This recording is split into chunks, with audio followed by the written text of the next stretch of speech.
He was very normal birth. His APGAR scores were very high. He smiled early, he laughed early. We were first-time parents. We had nothing to compare to. We just saw how bright and engaged he was. This is Emily Hager for the New York Times. When he was 8 weeks old, Owen Cain was diagnosed with spinal muscular atrophy, type 1. He was only expected to live 2 years. You ready? You have it? I have it. 1, 2. Owen lost nearly all muscle movement, but he lived. His parents taught him how to read, do math, even to write. Okay, so this is what he said to me a couple of weeks ago. It says, "You believe me want to walk." And then I said, "Yes, I believe that you want to walk." And he said, "You don't get mad." And I told him, "No, I do get mad. I'm really mad. I'm really, really mad. I just don't. That's not going to help us." Ellen Goldstein has looked for help from various technologies for years, but all of them have been expensive and frustrating failures. Just to be quite frank, we spend all of this time, and we've spent all of this time keeping him alive. And now we owe him, more than that. That's my responsibility, and I can't stop trying to do that. Maybe I'll need to... One day this year, Owen's nurse brought over her boyfriend's iPad. So basically when I've used the iPad with Owen, I put his arms up in the slings because he can move them a little more.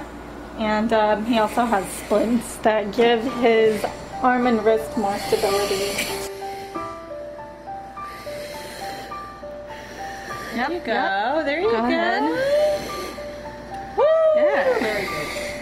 I watched him use it for the first time, and he was interacting with the device. He was activating the device. He was pushing buttons, and things were happening. That sounds silly, but that was a huge thing to overcome in everything we've tried. Like just getting the device to activate with his motion only.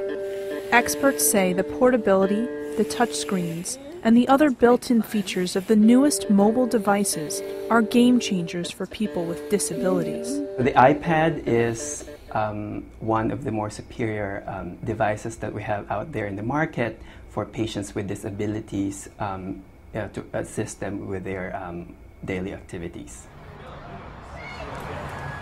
Traditionally, insurance companies don't cover mobile devices because they are not considered medical equipment, even with a prescription and even when they are thousands of dollars cheaper. Ellen worries that the iPad is too pricey for her family. Look in with your eyes, eh? And then we turn. Though she and her husband both work, they struggle to support their 3 kids. Still, she is excited about the iPad's possibilities.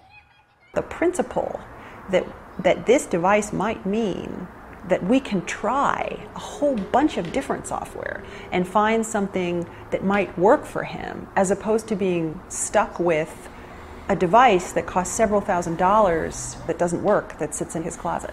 And I think that's almost the most exciting thing. The iPad screen is so sensitive that for the first time, Owen can turn the pages of a book on his own. His mother hopes he can become even more independent despite his limitations. I think he has the potential intellectually to be writing essays and doing really sophisticated things. And I don't know physically how we get him to that place. I think that the more people use these devices, and the awareness of the public relating to these lower cost alternatives improves, then I'm hoping also that the insurance companies would have an open mind in terms of covering these types of devices. Recently, Owen's grandmother bought him an iPad as a gift. And Owen wrote, "I want to be Han Solo for Halloween."